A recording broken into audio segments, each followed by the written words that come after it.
আসলে এই ভয়াবহ আগুনটা আমরা খুবই ভয়ের ভিতরে আছি। আসলে এরকম আগুন আর কখনো লাগে নাই আমাদের সেবারেট বাজারে। লেগেছে ছোটখাটো আগুন লেগেছে, কিন্তু এত বিশাল আকারে ফ্যাক্টরিতে আগুন লাগবে এটা আসলে বলার বাহিরে। আমরা কখনো কল্পনা করি না এরকম আগুন লাগবে।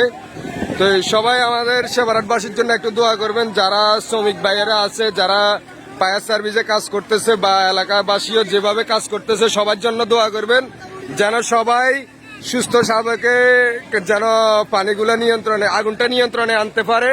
তো আমাদের দেশ গ্রামের আমাদের এলাকাবাসী সবার জন্য একটু দোয়া করবেন। আর ফায়ার সার্ভিস টিমদের বাইরে যারা কাজ করতেছে তাদের জন্য দোয়া করবেন যেন সকল ক্ষয়ক্ষতি থেকে তাদেরকে ভালো রাখে আর অতি শীঘ্রই যেন আগুনটা নিয়ন্ত্রণে আনতে পারে, এটাই আল্লাহর কাছে কামনা করি।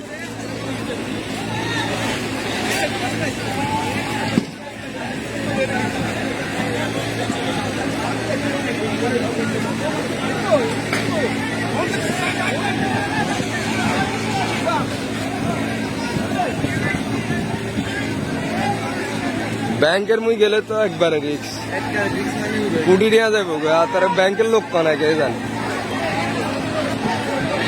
ব্যাংকের কানি তো নর্মালি কিছু টাকা তো থাকে।